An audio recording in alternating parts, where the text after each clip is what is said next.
بسم اللہ الرحمن الرحیم۔ السلام علیکم۔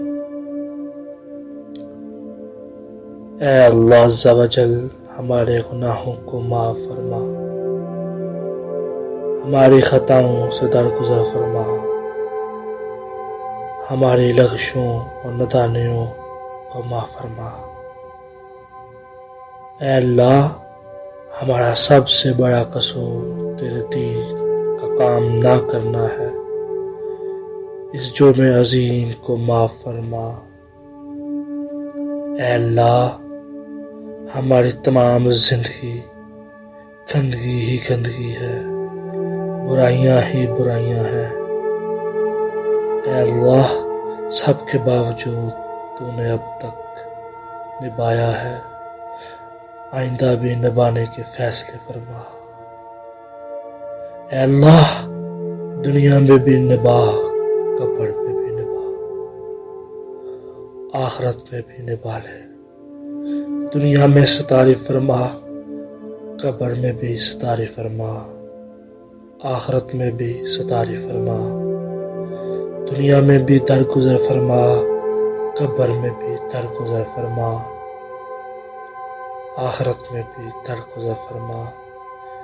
دنیا میں بھی چھوڑ دے، موت کے وقت بھی چھوڑ دے، آخرت میں بھی چھوڑ دے۔ اے اللہ عز و جل، عام انسانیت کے ساتھ رحم کا، فضل کا، عفو کا، عافیت کا معاملہ فرما۔ ایمان کی ہوائیوں کو چلانے کے فیصلے فرما۔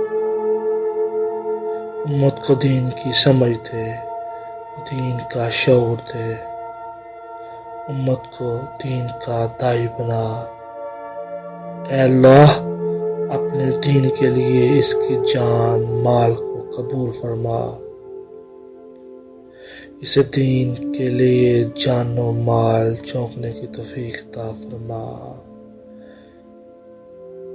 اے حیثیت و حیثیت عطا فرما۔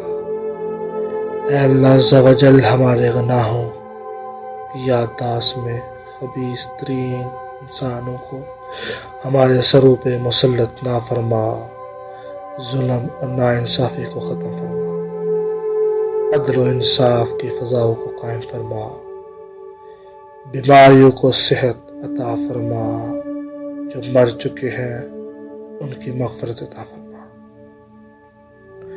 دین کی فکروں میں زندہ رکھ، دین کی فکروں میں موت دے۔ اے اللہ، اپنے پیارے حبیب صلی اللہ علیہ وآلہ وسلم کا سچا غلام بنا دے۔ اے اللہ، ہمارے ٹوٹے پھوٹے سجدے اپنی بارگاہ میں قبول فرما۔ اے اللہ، کوئی اور در نہیں جس کے پاس ہم جائیں، تیرے سوا ہمارا کوئی آسرا نہیں۔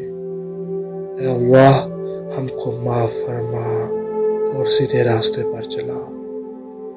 السلام علیکم ورحمۃ اللہ وبرکاتہ۔